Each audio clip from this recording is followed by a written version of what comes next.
conspiracy, one of the darkest words in the language of man. Yet there is hardly a single page of history that doesn't partially reveal the deadly eye of conspiracy at work.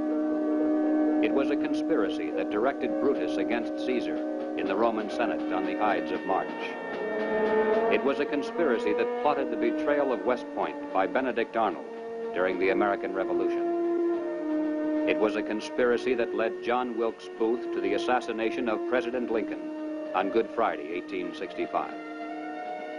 The past record of man is burdened with accounts of assassinations, secret combines, palace plots, and betrayals in war. The tenet of conspiracy has been a dominant force in all history.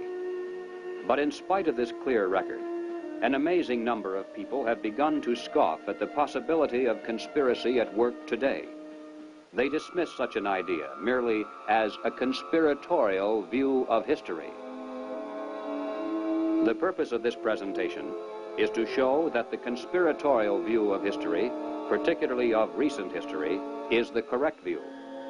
That there is a secret and powerful combine at work today, that it constitutes the unseen government of the United States, and that it properly can be identified as the capitalist conspiracy.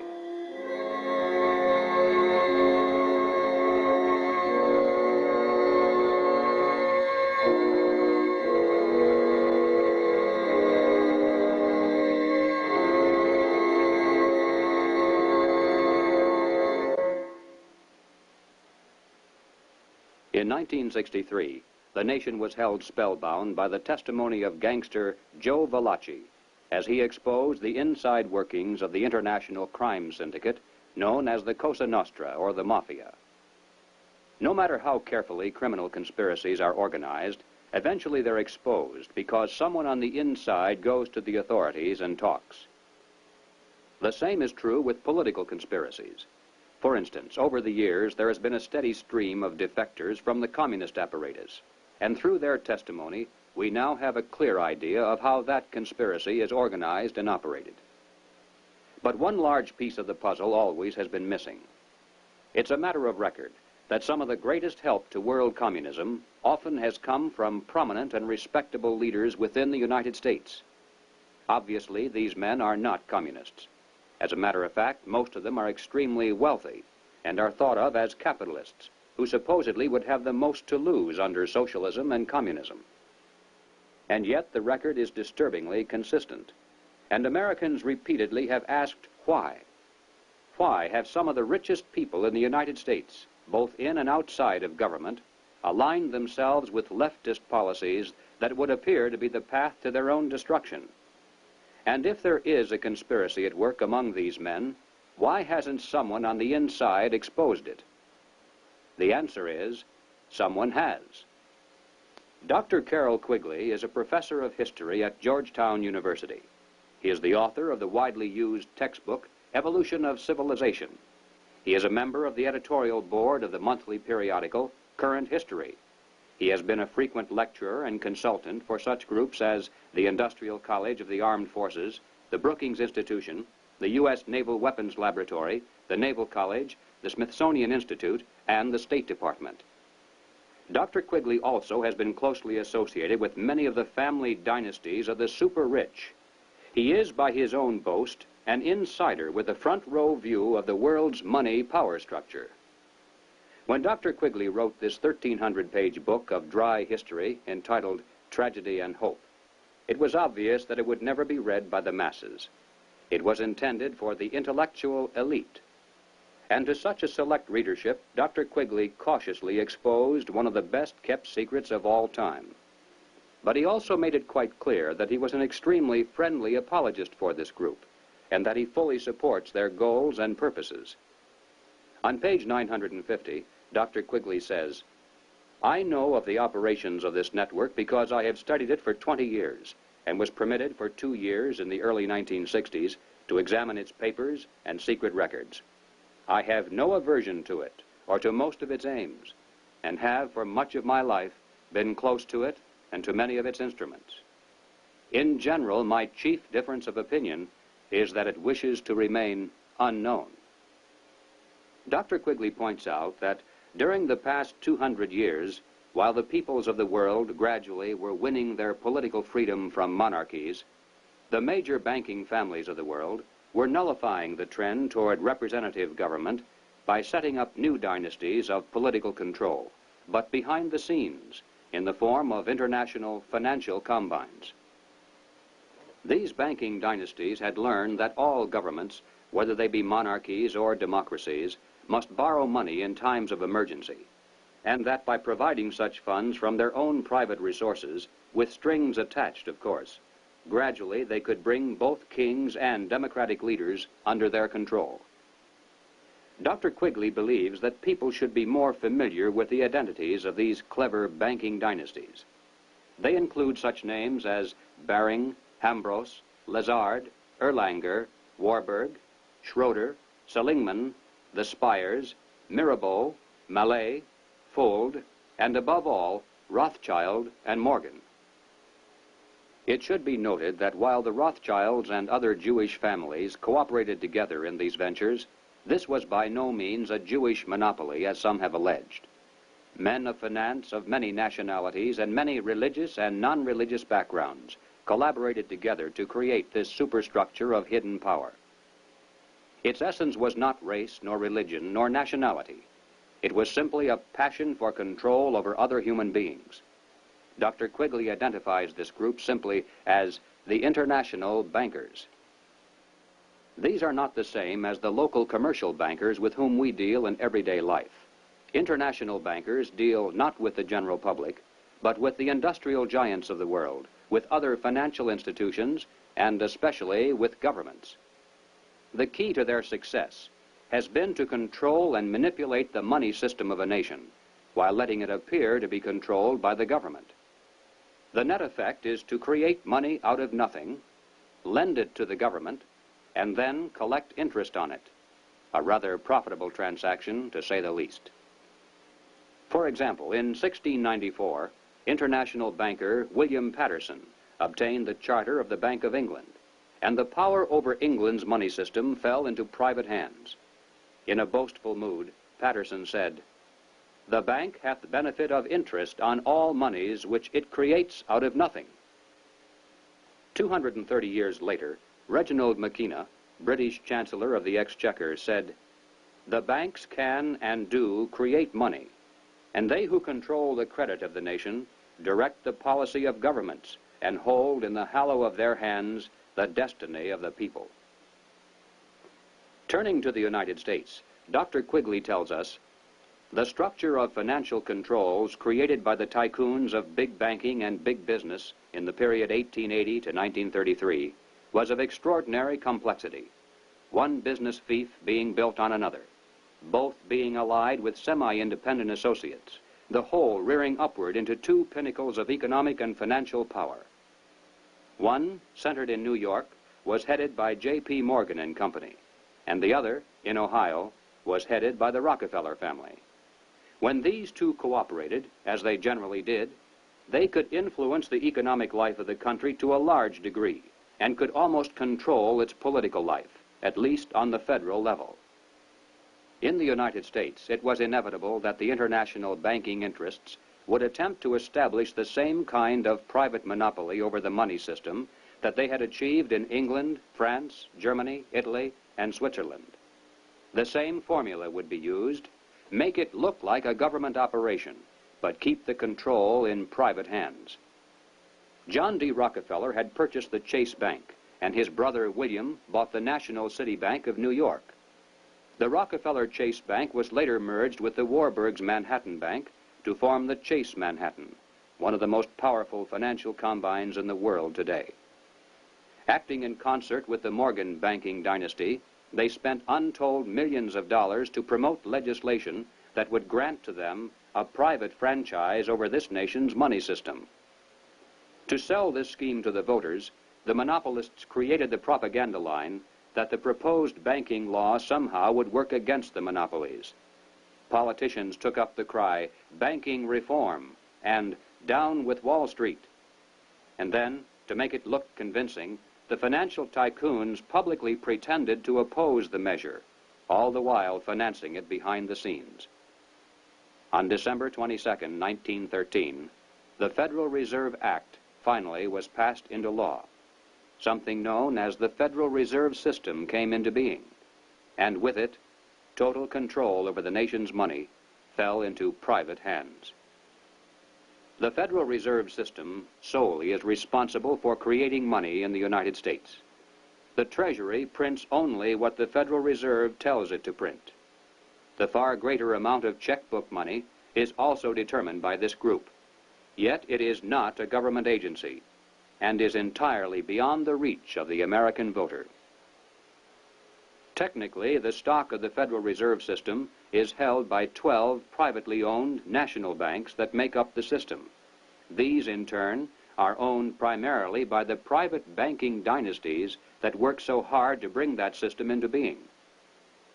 By law, the 7 members of the Federal Reserve Board are appointed by the President for a term of 14 years each. In spite of the incredible length of these appointments, nevertheless, they're supposed to create the illusion that the people, acting through their elected leaders, have some voice in the nation's monetary policies. In practice, however, every president since the beginning of the Federal Reserve System has appointed only those men who were congenial to the financial interests of the international banking dynasties. There have been no exceptions.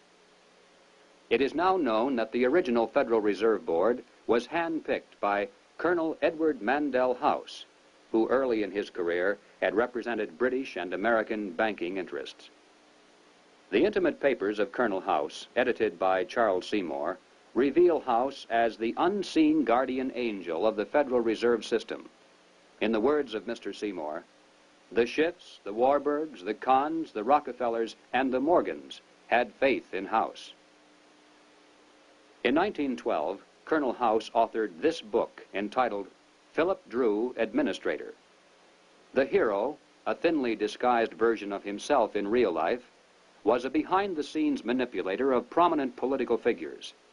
In the disguised form of a novel, the book lays bare the general strategy that has been followed ever since, even to the very present. It tells of how a small group of insiders cause a depression and then bring about the election of a man named Rockland.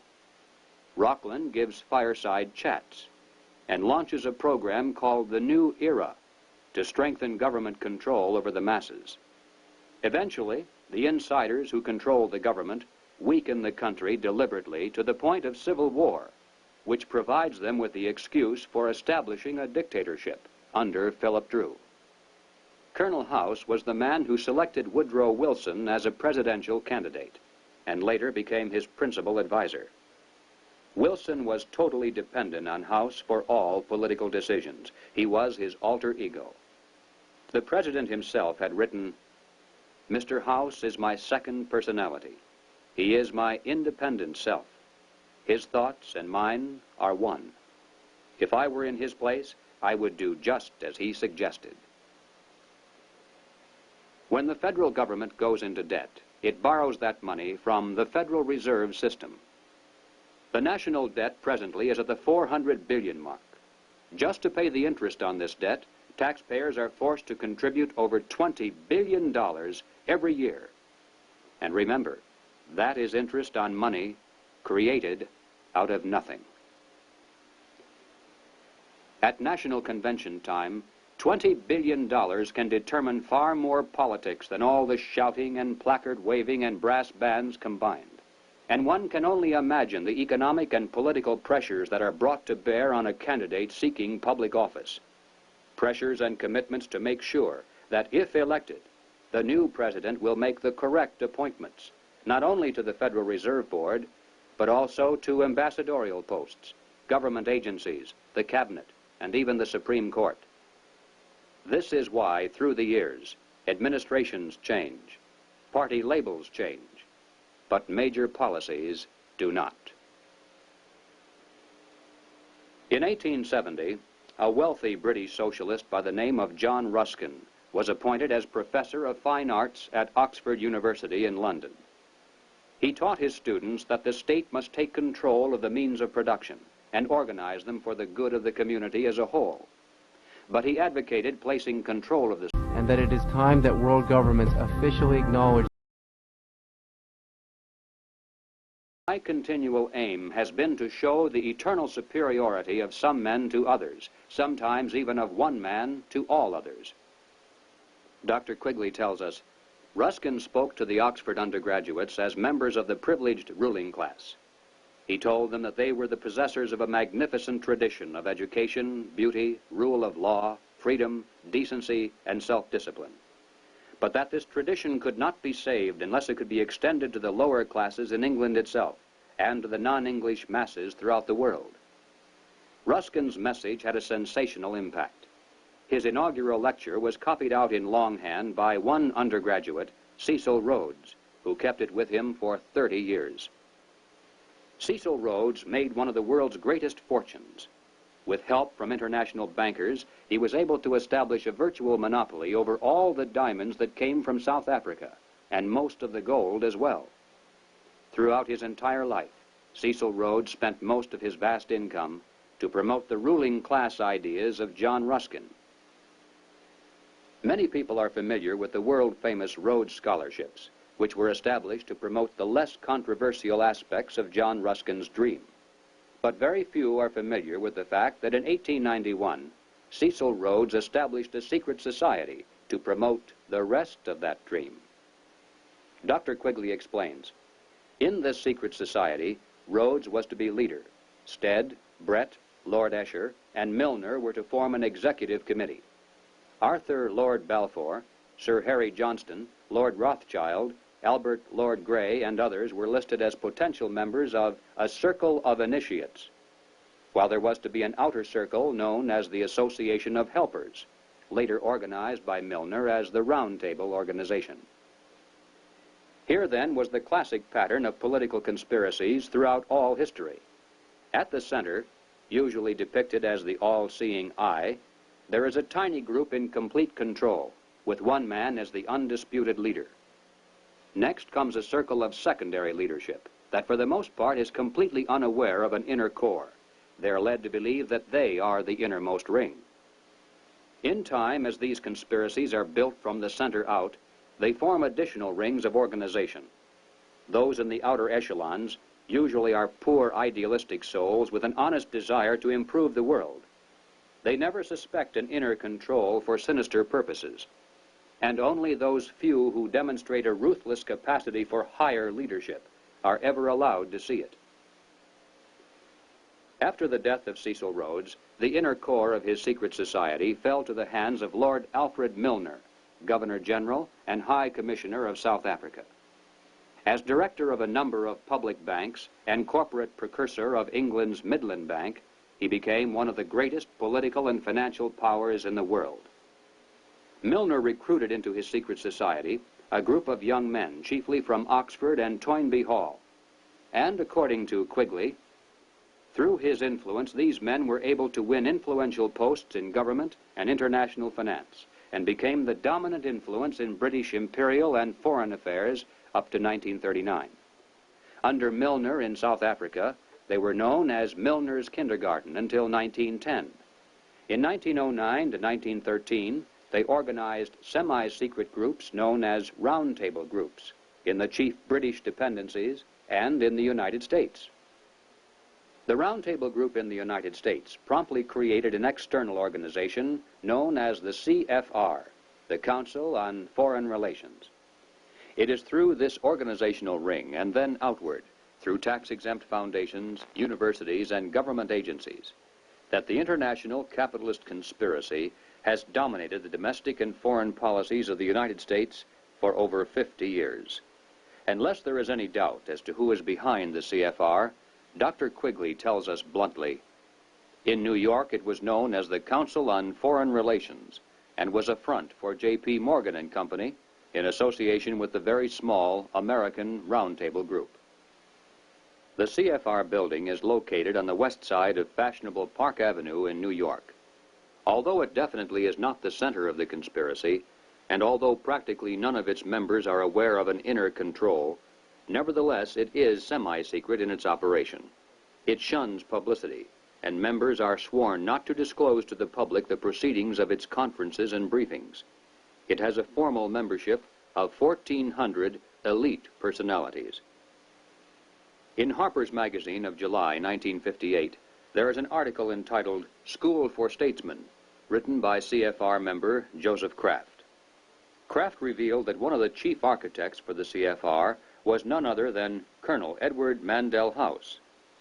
At the time of writing this article, Mr. Kraft boasted that the CFR membership even then included the President, the Secretary of State, the Chairman of the Atomic Energy Commission, the Director of the Central Intelligence Agency, the Board Chairman of 3 of the country's 5 largest industrial corporations, 2 of the 4 richest insurance companies, and 2 of the 3 biggest banks, plus the senior partners of 2 of the 3 leading Wall Street law firms, the publishers of the 2 biggest news magazines and of the country's most influential newspaper, and the presidents of the big 3 in both universities and foundations, as well as a score of other college presidents, a scattering of top scientists and journalists.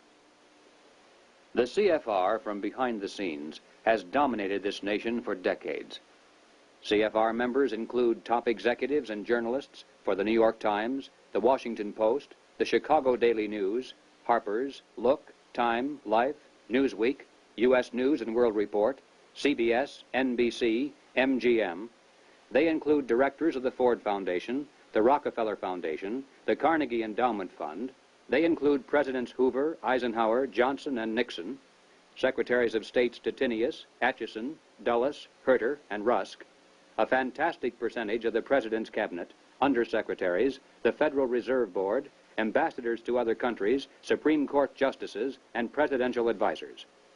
The average American has never heard of the CFR, yet it is the unseen government of the United States.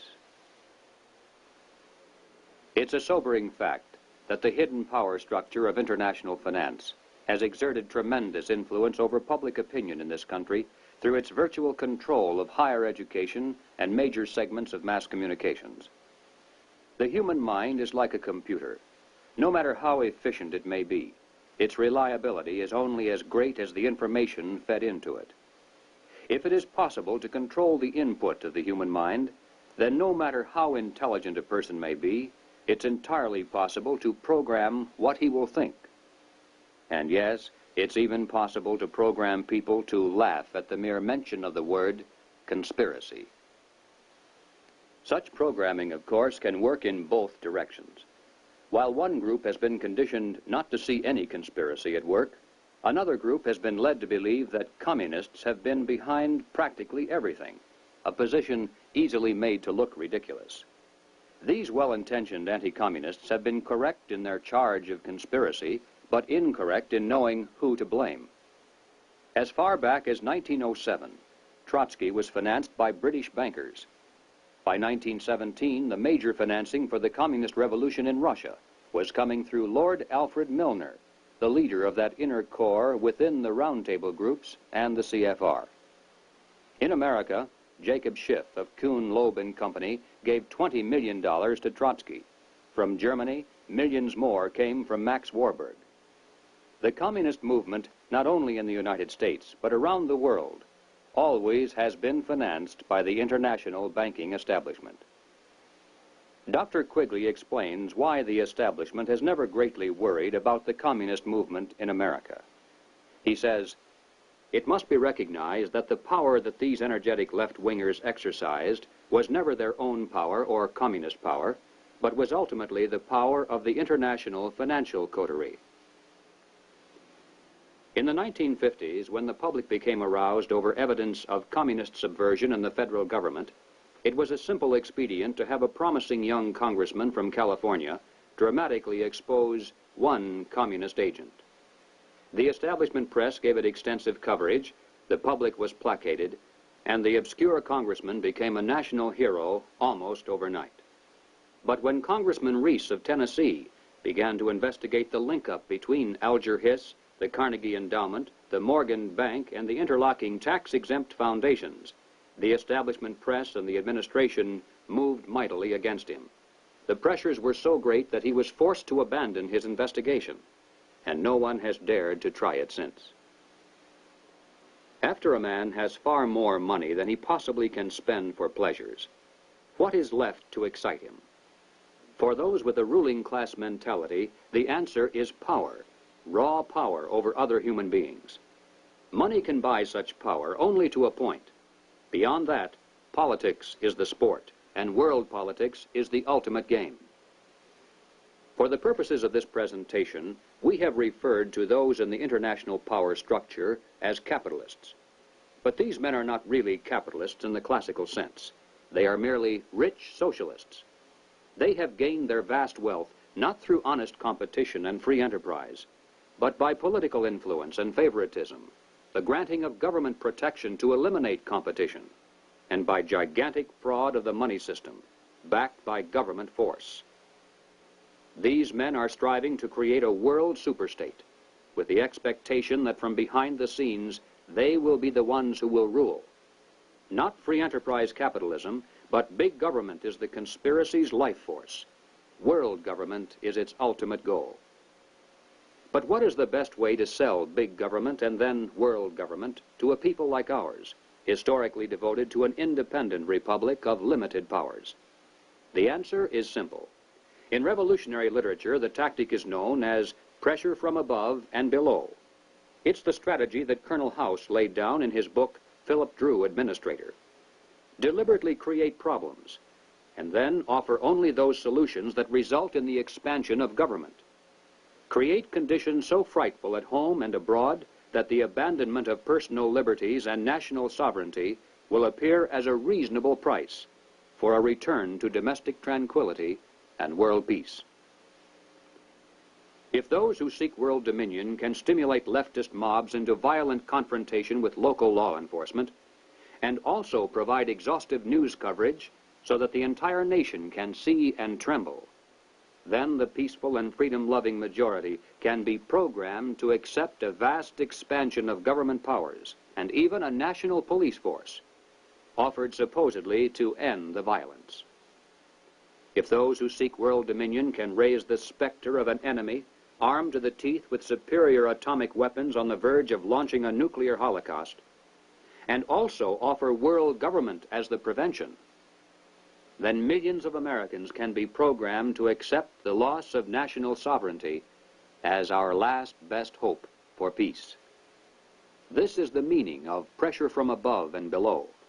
To put over police state measures at home, they need chaos, crime, and anarchy in the streets. To sell the idea of world government, they need the constant threat of nuclear war. Or, as they say in revolutionary circles, the real action is in the reaction.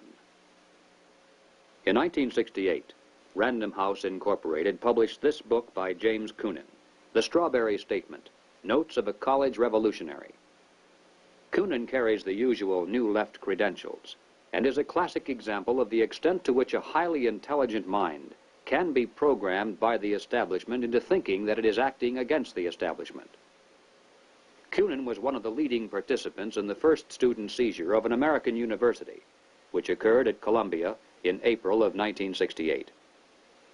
Initially, the movement was not large and easily could have been stopped by a simple police action. But as usual, the anti-establishment forces received their greatest help from the establishment itself. For several days, police were told not to interfere.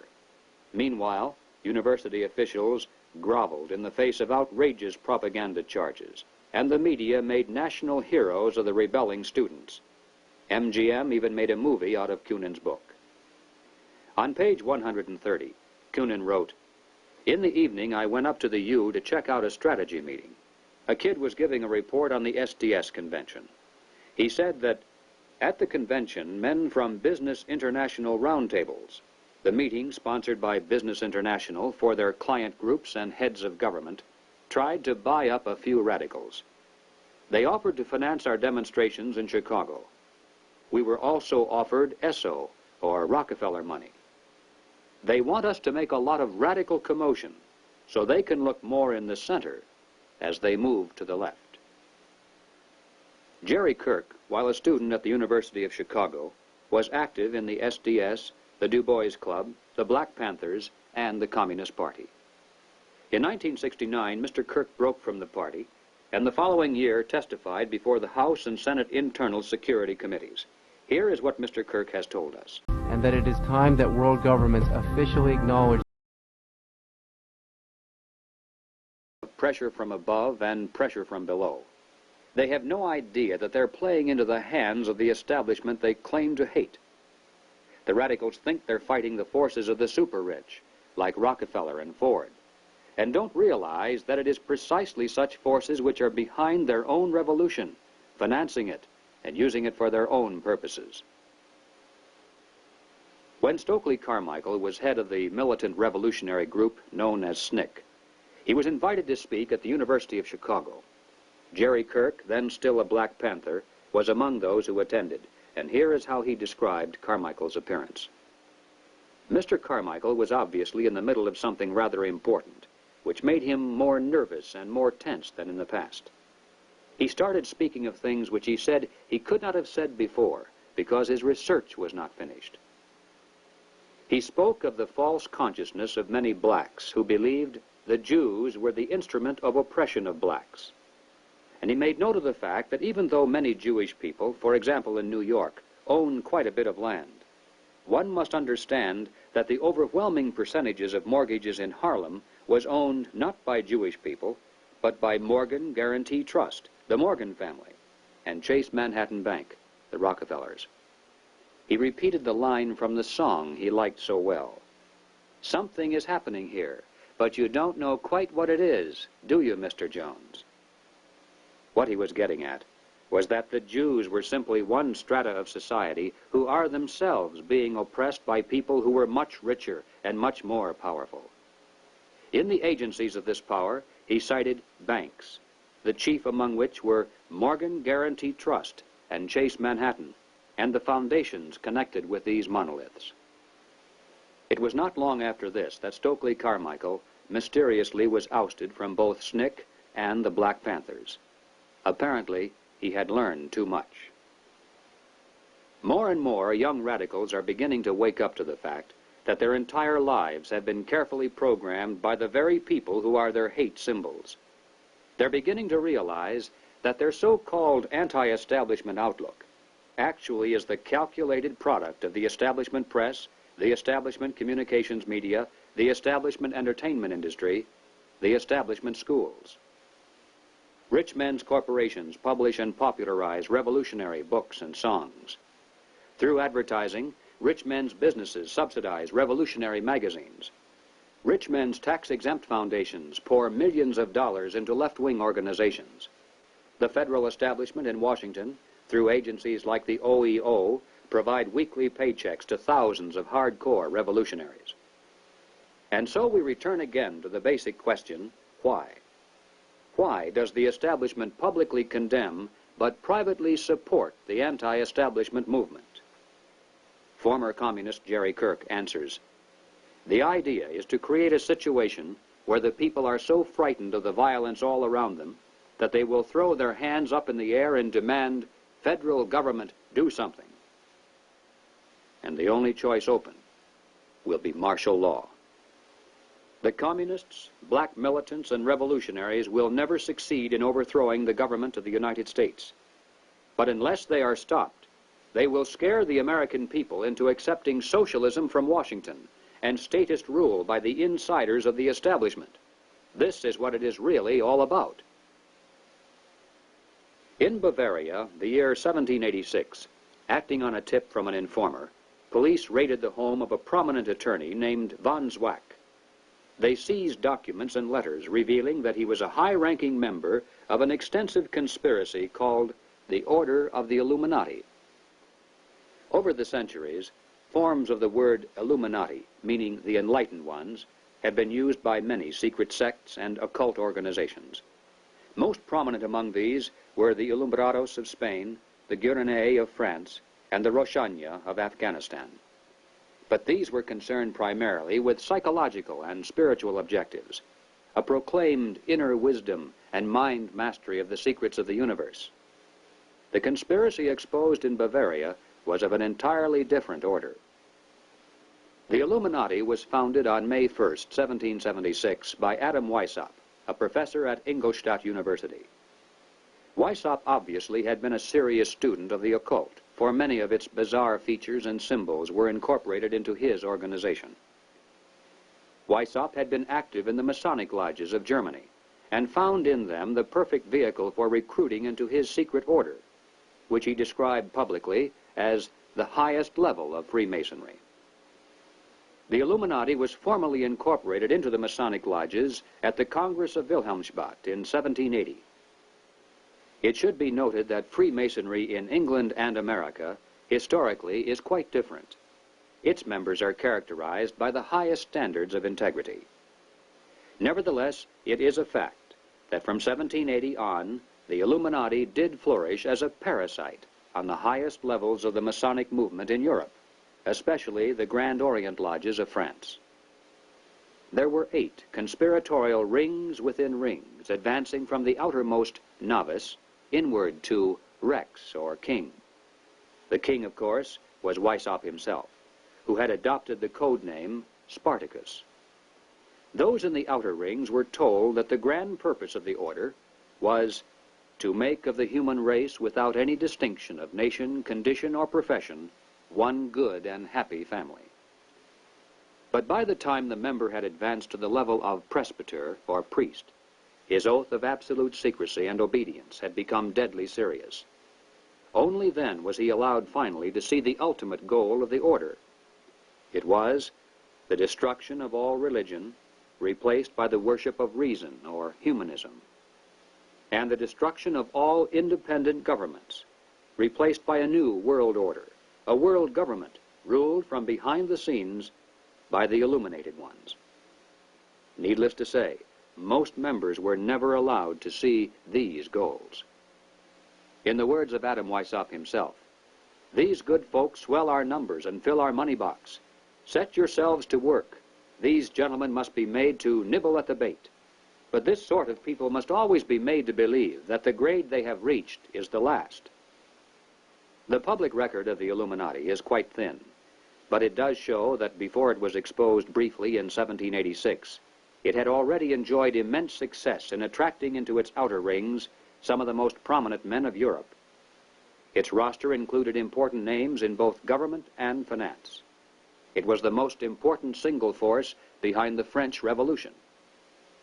Some years later, an obscure intellectual by the name of Karl Marx joined a conspiratorial circle called the League of the Just. Shortly afterward, this group reformed into still another organization called the Communist League. And in 1847, they commissioned Marx to write their policy statement for the public. It was called the Communist Manifesto. On the surface, the manifesto appealed to the workers of the world to arise against their capitalist exploiters. But it should be noted that the project was supervised by Friedrich Engels, a capitalist of substantial wealth. Marx himself was so unimportant that his name didn't even appear on the manifesto for the first 20 years after its publication. In 1920, just 3 years after the Bolsheviks seized Russia, Winston Churchill declared, "From the days of Spartacus Weishaupt to those of Karl Marx, to those of Trotsky, Bela Kun, Rosa Luxemburg, and Emma Goldman, this worldwide conspiracy has been the mainspring of every subversive movement during the 19th century, and now at last has gripped the Russian people by the hair of their heads." Each year, May 1st is celebrated by communists world over as a day of international solidarity. As mentioned previously, the Illuminati also was founded on May 1st. Undoubtedly, this is merely a coincidence. The symbol of the all-seeing eye is closely associated with the Illuminati.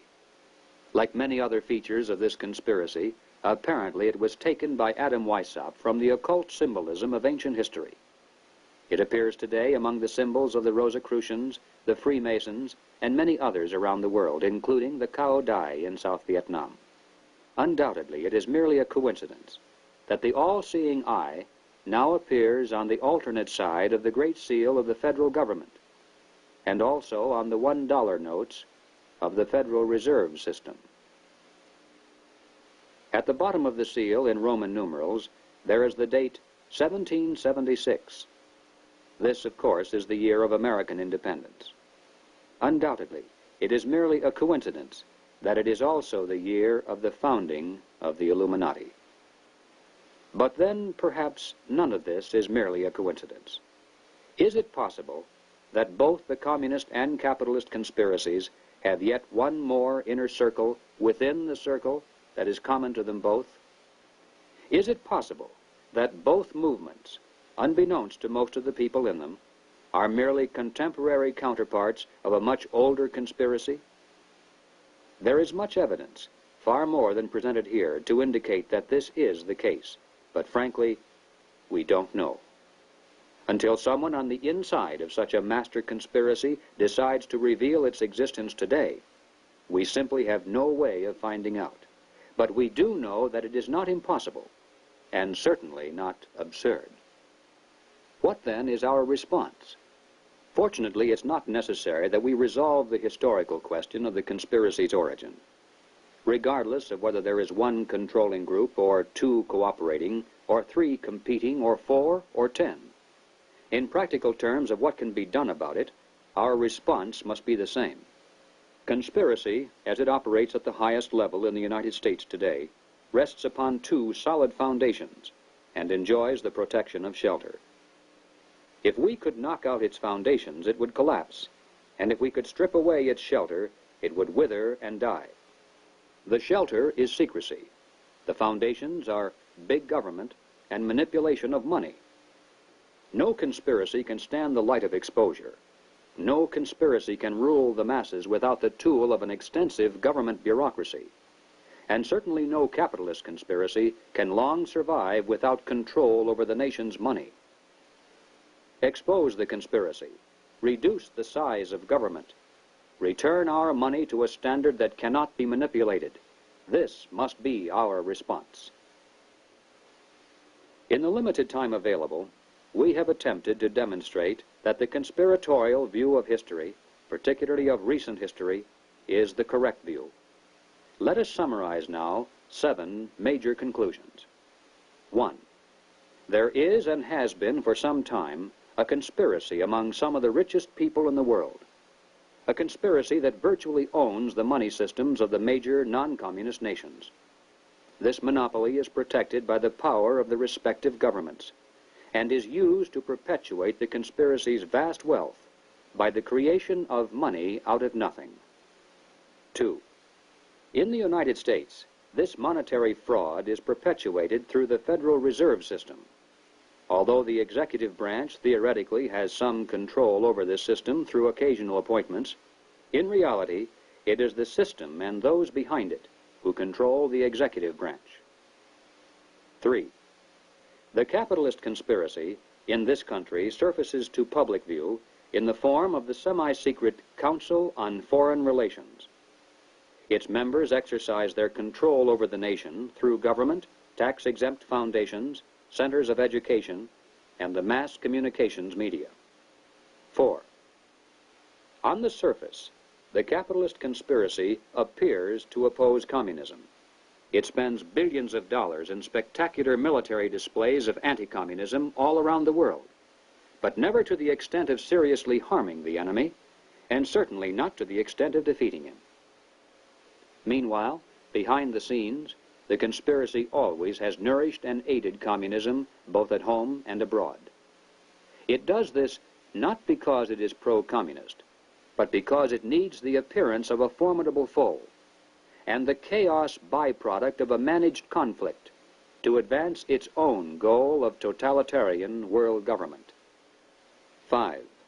There is much evidence indicating that the capitalist and communist conspiracies both are directed by a single master conspiracy which may have continuity with the order of the Illuminati, which was founded 200 years ago. But this historical question is not nearly as important as the immediate question of what can be done about it today. 6. As for our response, we must begin to dismantle the conspiracy's machine of big government. We must restore American independence. We must return our schools to local control. We must protect our police forces from federal aid, which is the certain path to a national police force controlled from Washington. We must denounce revenue sharing as a transparent device leading to control over local government. We must raise up men for political office. And that it is time that world governments officially acknowledge. And that means men who are totally independent of establishment politics. 7. We must reduce the Federal Reserve System to a service function of clearing checks between banks only. Merely turning the system as it stands over to the federal government, as some have suggested, will not solve the problem. The same people would control it either way. The root of the evil is that money is created out of nothing, and the insiders could do that today just as easily directly through government as they do through the Federal Reserve System. The ultimate solution is to prevent anyone in or out of government from manipulating the money supply. And the only way to do that is to return our money to the gold and silver standards. 8. We must expose the conspiracy to public view. If somehow every American could be made aware of the facts contained in this presentation, if it were possible to circumvent the establishment's channels of mass communication and carry this message person to person to our friends and neighbors and fellow club members, the conspiracy would collapse like a house of cards. Yes, the hour is late, but it is not too late if we are realistic in our efforts. As Americans, we can still speak out without fear of imprisonment. We can still join together into patriotic groups to multiply our effectiveness.